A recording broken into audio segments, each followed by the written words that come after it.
4. 6. Ayun, nakita nyo. 5. Yan, kahit magsalita ka, hindi ka nila maririnig dyan dahil hindi ka pa nag-switch ng connection. Hindi ka pa nag-switch ng connection. 4.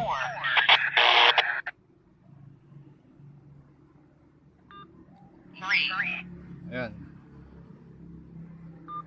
2. Yan ang function ng aking laruan. Gusto nyo magpagawa. Ito, naka on calling tayo dito sa isang cellphone.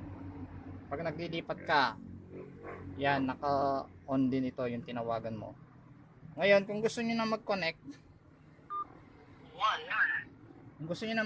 pipindutin nyo itong pound sign.